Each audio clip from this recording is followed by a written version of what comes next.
Linda, can you hear me? Yes, I can.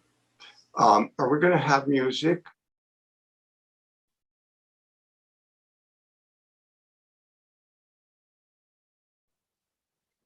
Do you not hear? Oh, shit.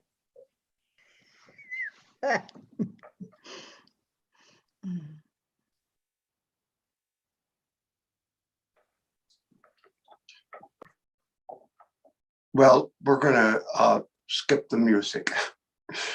Good morning. I'm Dennis Shaw, and it's my honor to serve as the worship associate this morning.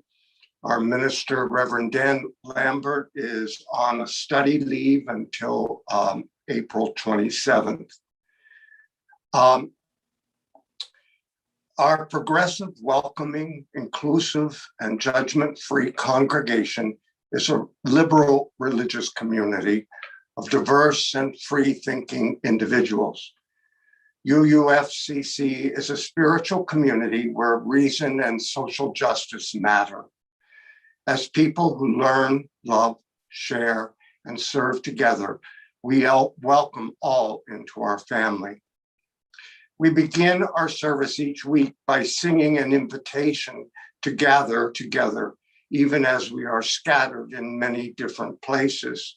So let us sing Enter, Rejoice, and zoom in, but remember to stay muted.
It is time for the chalice lighting. We encourage everyone at home to light a chalice there. And after the affirmation, I'll light the chalice first here, and then after that, we'll have our liturgy, and then you can light your chalice at home. The chalice lighting words this morning are from Wendell Berry, and it's entitled The Larger Circle. We clasp the hands of those that go before us and those who come after us. We enter the little circle of each other's arms and the larger circle of lovers whose hands are joined in a dance, and the larger circle of all creatures passing in and out of life who move also in a dance to a music so subtle and vast that no ears hear it except in fragments. And now, as we light the chalice,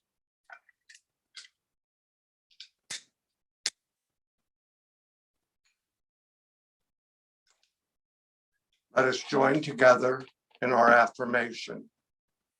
Love is the spirit of this fellowship, and service is its law. This is our aspiration, to dwell together in peace, to seek truth in love, and to help one another. Please light your chalices at home.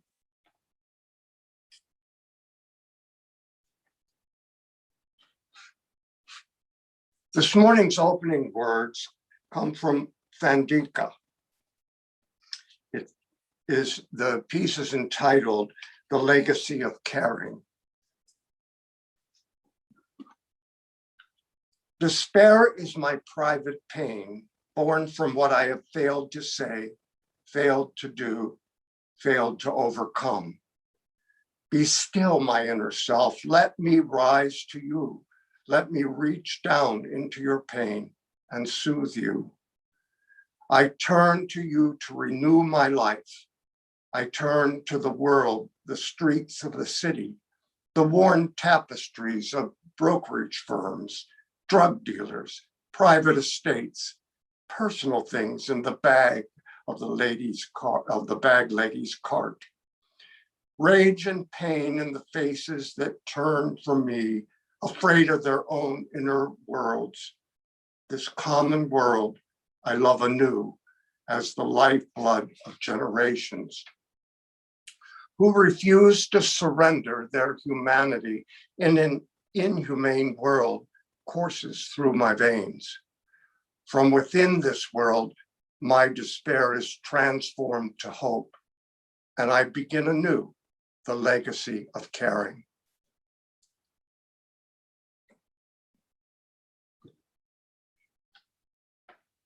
It is good for us to gather this morning. We welcome those who are here for the first time. We ask that you will write, if you're here for the first time, you'll put your name and where you're from, and perhaps what brings you here in the chat feature. And now we'll have this morning's hymn. It's Come, Come, Whoever You Are. The words are adapted from Rumi, and thanks to Jim Boyle and especially Linda Himes and the UU Choir. Again, feel free to sing along, but stay muted.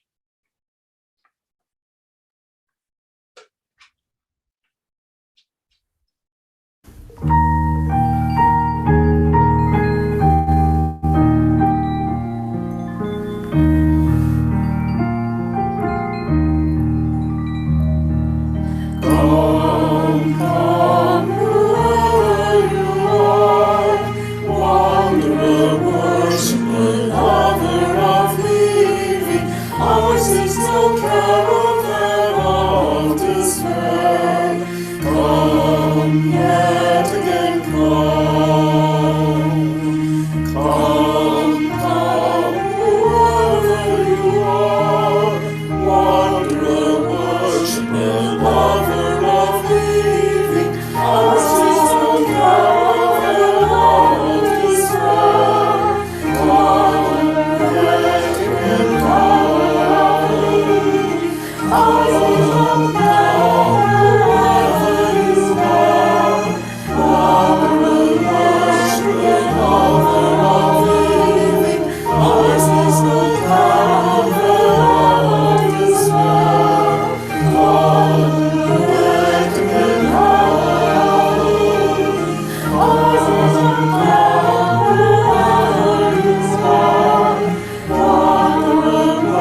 are together in person, we write our joys and concerns in a book of life. However, in this format, we will write those in the chat. I invite you to do that now. And again, there will be music to give you time to do that. Please let us share our joys and concerns.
Now we will take a moment of silence to affirm these joys and concerns.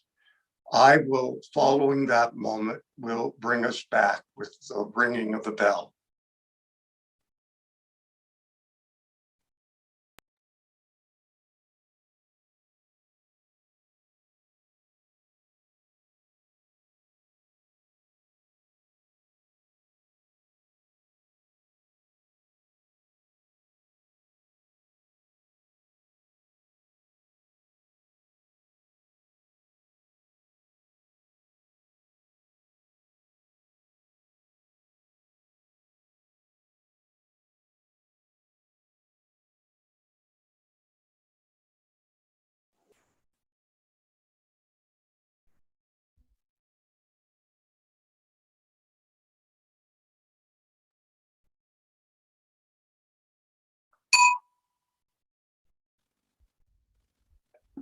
And now let us gather to sing Spirit of Life.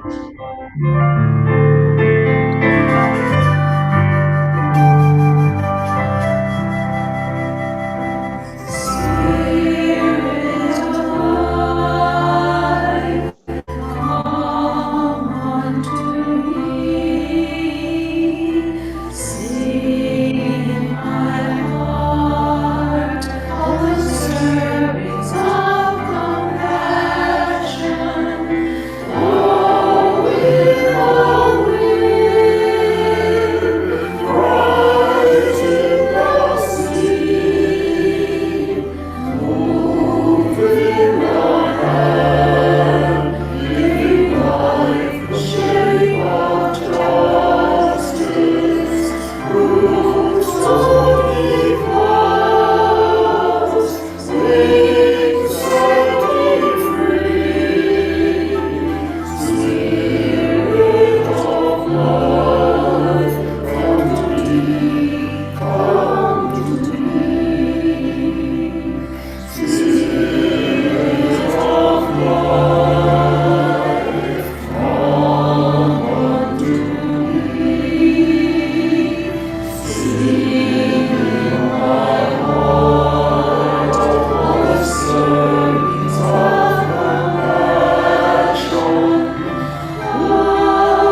I'm taking these words from our last updates.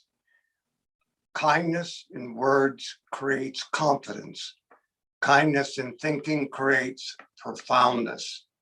Kindness in giving creates love.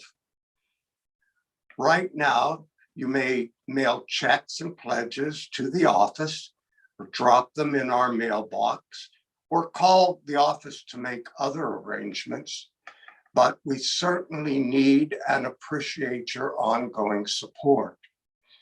We are equipped to handle donations through the phone app Venmo. Payments through this app should be made to UUFCC offering.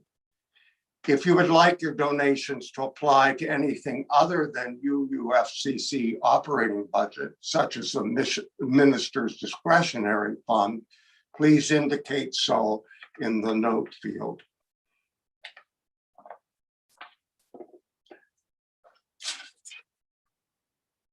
And now it's my pleasure to introduce our minister for this morning. Reverend Kathy Schmitz is an ordained Unitarian Universalist minister. She was ordained in 1999 and has served congregations in Massachusetts, Texas, Miami, and Orlando as both settled and interim parish minister. Most recently, she served as the senior minister of the First Unitarian Church of Orlando, Florida, for over 8 years. Reverend Kathy's home is in Orlando, and she's married, has 2 adult daughters, and 4 fabulous grandsons. Reverend Kathy is spending this year in Atlanta, helping with the COVID-related school disruption. She's teaching her grandchildren. She is originally from New England, and she was a software engineer before entering seminary. She has a Master's of Divinity from Andover Newton Theological School and BS in Computer Science from Cornell University's College of Engineering. She is the board chair of the Interfaith Council of Central Florida. Reverend Kathy believes that our faith can and must inform us as we work for true equality, especially in areas of race, economic justice, LGBT plus issues, and women's and reproductive justice. She is a committed environmentalist. Reverend Kathy describes herself as an eco-humanist, strongly influenced by Buddhist practice and teaching.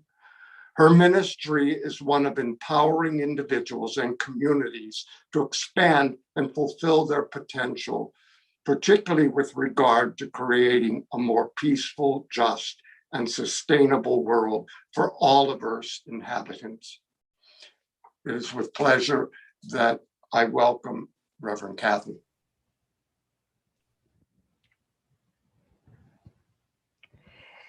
Thank you. Thank you. It is great to be with you again.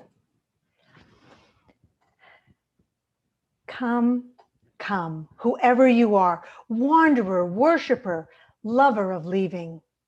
Ours is not a caravan of despair. Come, yet again, come. So says hymn number 188 in our Unitarian Universalist hymnal, Singing the Living Tradition. The hymn is based on a poem by 13th century Persian poet Rumi. But there's a phrase that is left out of the lyrics that exists in the original. It speaks of broken vows. It's sometimes added to the hymn as a bass line. The full translation of the words of the Sufi poet Jalaluddin Muhammad Rumi, coming to us across the centuries, has been translated as follows. Come, come, whoever you are, wanderer, worshiper, lover of leaving. It doesn't matter. Ours is not a caravan of despair. Come, even if you have broken your vows 1,000 times. Come, yet again come. For those of you on Zoom, we'll post those lyrics in the chat. even if you have broken your vows 1,000 times, come. How poignant. Rumi, like other Sufi poets, often spoke of love, his love for God, and more importantly, God's abundant love for the world. Come, even if you have broken your vows 1,000 times, come, God still has a place for you. Today, I want to talk about broken vows. But let's start with a bit of social science, shall we? Jonathan Haidt is a social psychologist with a focus on the psychology of morality. He is the author of the book, The Righteous Mind. The spelling is in chat. Haidt has identified 6 value areas that people use in varying degrees as they navigate life. The interesting thing is that different people put their emphasis in different areas. Here are the 6 areas that Haidt identified. I invite you to see which one resonates with you. These will also go in the chat. That's the end of our chatting for this sermon. Care versus harm, fairness versus cheating, loyalty versus betrayal, authority versus subversion, sanctity versus degradation, and later in his work, he added liberty versus oppression. So again, care, fairness, loyalty, authority, sanctity, sometimes called purity, and liberty.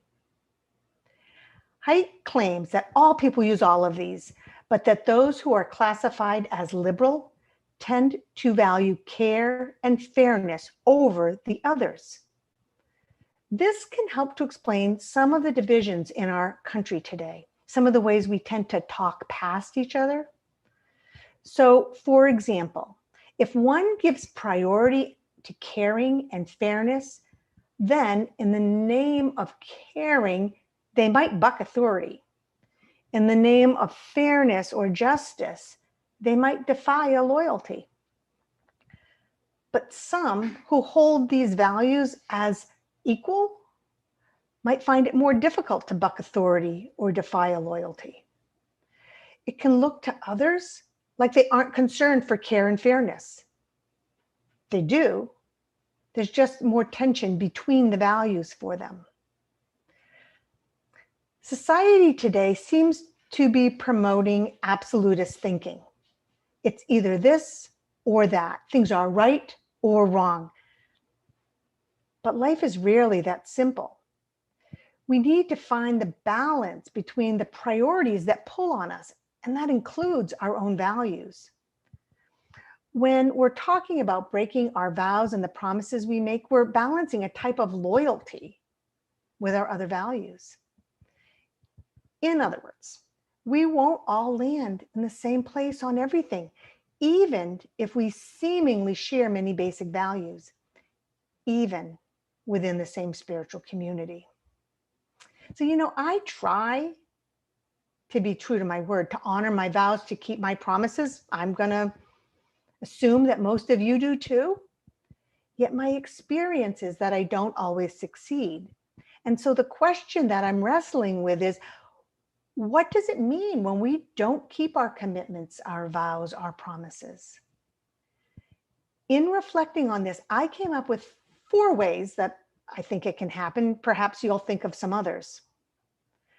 I want to quickly dispense with 2 of the ways that commitments are broken, not because they aren't important, but because they might each need their own sermon.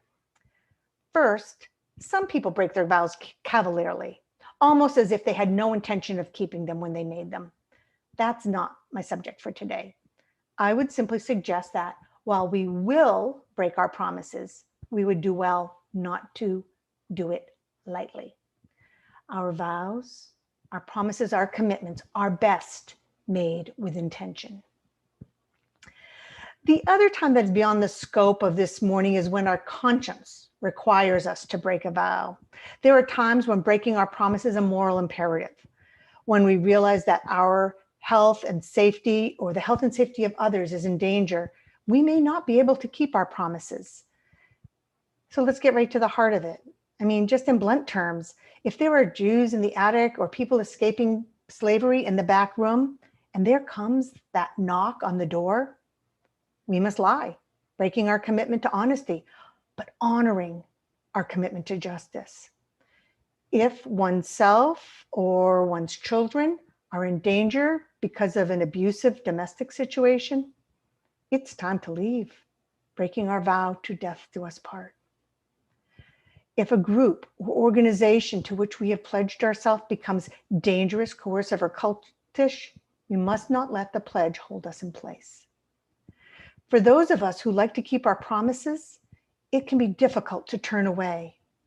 In addition to our own conscience, we may find ourselves judged harshly by others or in trouble with the law. We may need courage. We should not take the breaking of our vows lightly, but when it becomes necessary, we can do it with confidence, knowing that in the complex weaving of life, the right path for us in any given time and place is determined by many factors. The vows that we have made is just one of them. But what about those other times when we break our promises, the ones we really meant to keep? So these are there are two that I want to explore. First, we break our promises because we're human and we don't always live up to our best intentions. In this case, we may need forgiveness from ourselves and from others. The other one that comes to my mind is that we will break our commitments when we are bold enough to think that we have more control than we do, in which case we may need humility. Let's look at each of these a little more. First, we will break our promises because we are human and we don't always live up to our best intentions. We meant to do what we said we would do, but temptation, desire, greed, and I think more often fear and fatigue kick in. Let me give you a fairly lightweight example from my own life. I don't actually share my heavy-duty examples in public, thanks. A lightweight example. First, when I first discovered Unitarian Universalism, I jumped in with both feet. I got very involved in my new congregation as a layperson. I volunteered for everything. It was no surprise, therefore, that when it came time for the annual pledge drive, I was asked to be a visiting steward. That is, one of the people who would sit down with others and talk to them about what financial commitment they would make to the congregation for the following year. I gave my reflective answer, sure, why not? Except that I'm an ethnic Yankee and we don't talk about money. Every time I tried to work up my courage to make my required visits, I felt sick to my stomach. After losing much sleep, one night at midnight, I wrote a note resigning from the committee. I felt awful. I just couldn't do it. I was sure everyone else thought I was awful too. But word must not have traveled very far because a year or two later I was asked again and I said yes again and I backed out again. I did not follow through on my commitments. Fortunately, I was forgiven. I tried to take responsibility for my action and I subsequently learned to contribute to the congregation in ways that were right for me. In the years since then, which included a seminary degree and 20 years in ministry, I am much better at talking about money with people, especially the money that our congregations need to provide their life-saving ministries to the community. That money I can talk about. Still, that broken vow and the forgiveness I received continue to inform me. For one thing, I'm so grateful for those who are able and willing to have those money conversations and do so with ease for the good of our ministries. And I work to be forgiven, giving to others who back out of their commitments for very human, if not entirely rational reasons. Now, Unitarian Universalism is the result of the merger of two earlier traditions. You may remember that the Unitarians and the Universalists merged in 1961. The Universalists got their name from the deep belief in universal salvation. That is, they believed that all people would be saved. This was not a comment on the nature of humankind. It was a comment on the nature of God. They believed that God was too good to damn people. Come, come, whoever you are, come even if you have broken your vows 1,000 times.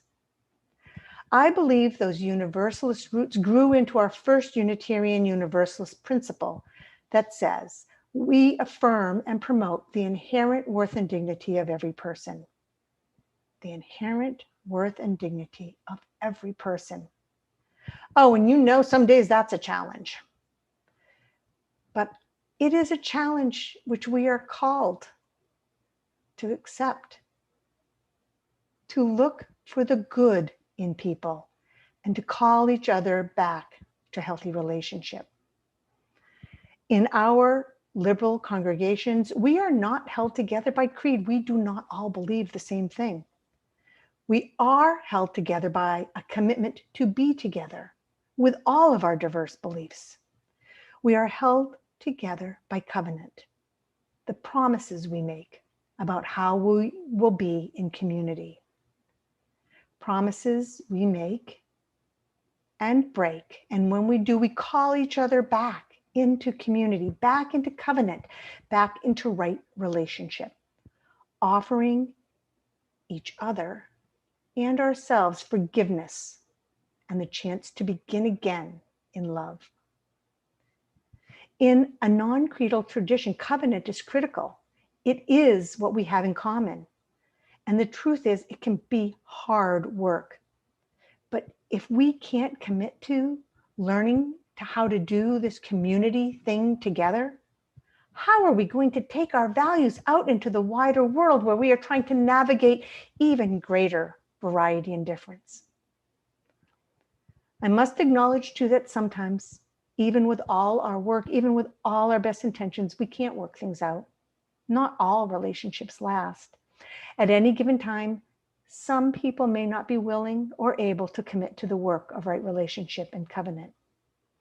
If it had been a requirement of that first congregation I belonged to, that I be willing to talk about money in a certain way, well, I might have risen to the challenge, or I might have decided it wasn't the right fit for me and moved on to some place where I could flourish. So there are, of course, much more serious examples than backing out of a small congregational commitment. I'm sure most of you can think of some. Still, large or small, most of us will at times need forgiveness and opportunities for repair just because we're human. So one reason we break our promises is because we're human and we just don't always live up to our best intentions. A second way that I think is common for us to break our commitments is when we are bold enough to think we have more control than we do. I am very familiar with this. I am both a planner and an optimist. I've often made plans that were unrealistic. I am frequently late because I think I can do one more thing. For a long time, I just accepted that this was the way I was. Then I gained some insight during my participation with the Interfaith Council of Central Florida. Every month, the day before our gathering, we would get an email asking us to RSVP.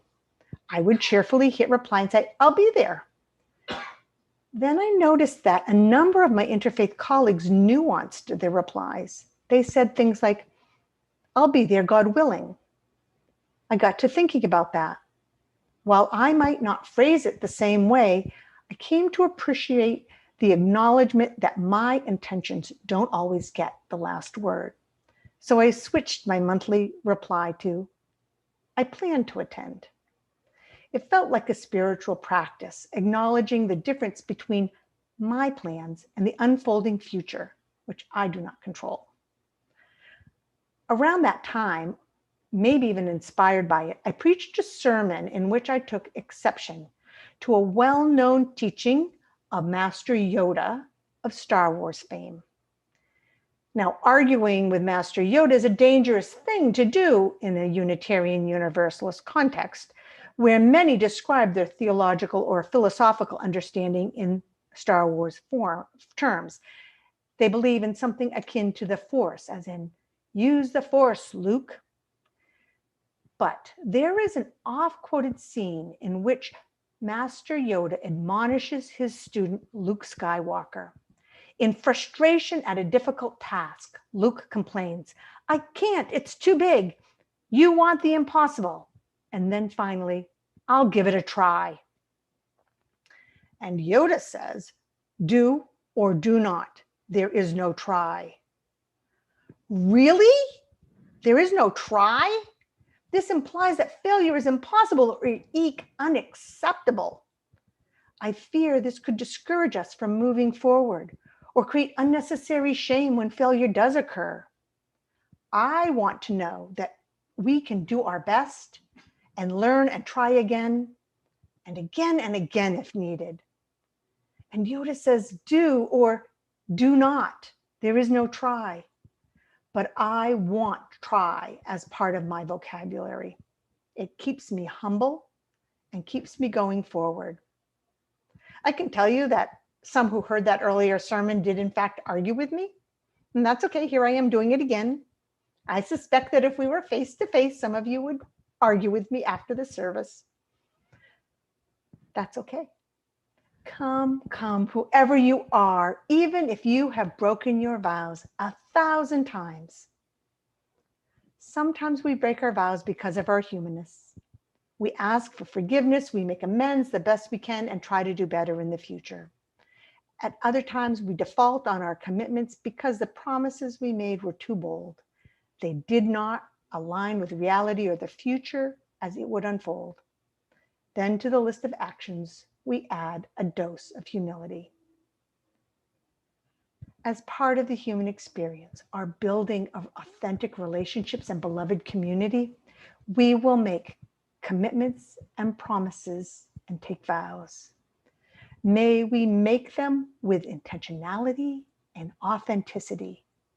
May we keep them as we are able, ask for forgiveness when we must, and seek humility to keep us honest. May we be bold and courageous enough to know when our path must go another way. May our truest commitment be that of balancing our many choices so that we may be one small part of helping to create a peaceful, just, and sustainable world for all, today and every day. May it be so. Amen, and blessed be.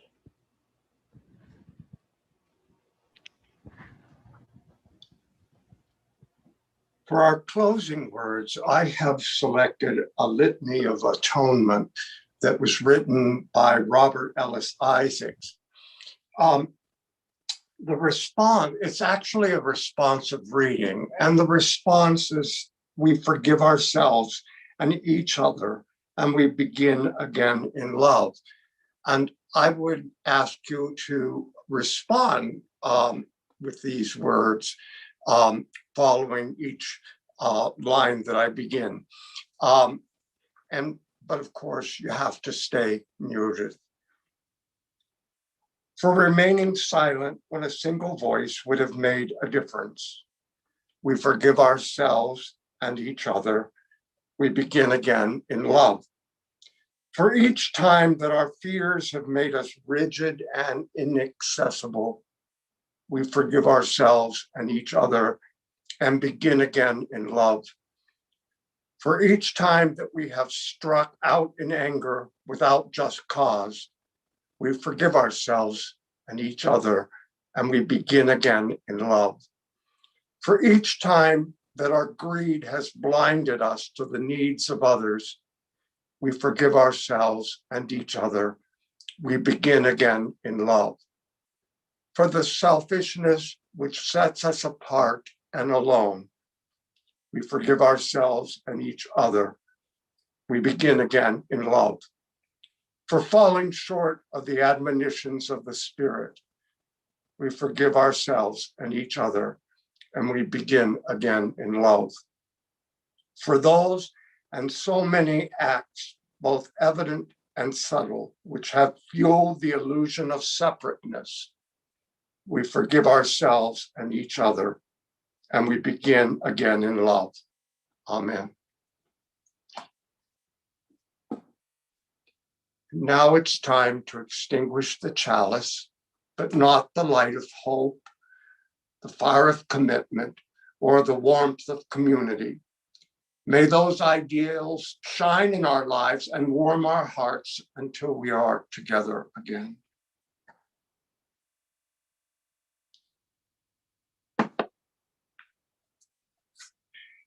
And now I have news of the community. At 11:30 on Tuesday, August 27th, the program council will meet. Look into your updates for the Zoom connection. The book discussion group is on Wednesday, the 28th. The book being discussed is A True Believer by Eric Hoffer. There is a brand new email address to use for communicating with the UUFCC board. Messages should be sent to board@uufcc.org. This is also in your updates. We need 2 more delegates for General Assembly, which runs from June 23rd to the 27th. Of course, GA will be online this year. If you're interested in serving as a delegate, please let Lynn Ritchie know.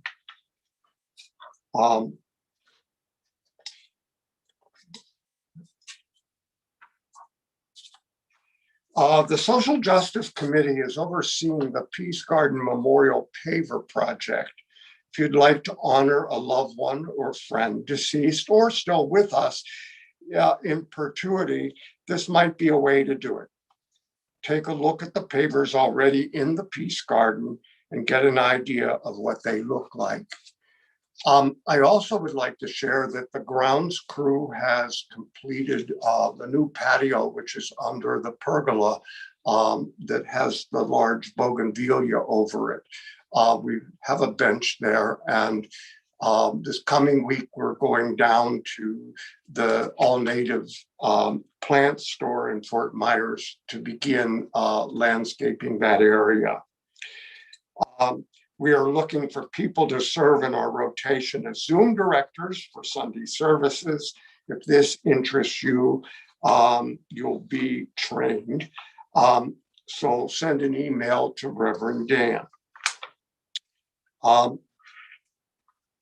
The Social Justice Committee continues to collect food, and it is called the BOGO campaign. That's buy one, get one free. Donations should be dropped off at UUFCC. Right outside the door, there's a gray box. And it's important that we're asking for food and not other items. The Harry Chapin Mobile Pantry distributes every Thursday at 10 o'clock at Sacred Heart Church. It's in Punta Gorda. If you need food assistance, please contact the office. Following the pastoral benediction from Reverend Schmidt, we will have 10 minutes of social time, and that will be in a large group. And then following that, Jackie McDaniels will offer a meditation. And I strongly urge you to stay for that. And now I will turn the spotlight back to Reverend Schmitz for our pastoral benediction.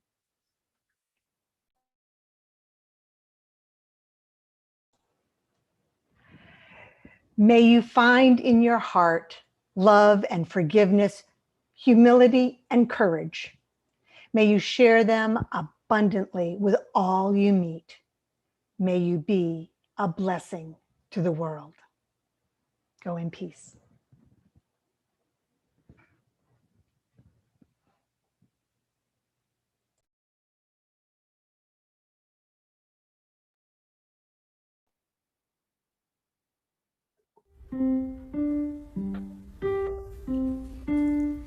Go now in peace, go now in peace. May the Spirit of us surround you everywhere, everywhere you may go. Go now in peace, go now in peace. May the Spirit of love surround you everywhere, everywhere you may go. Everywhere you may go.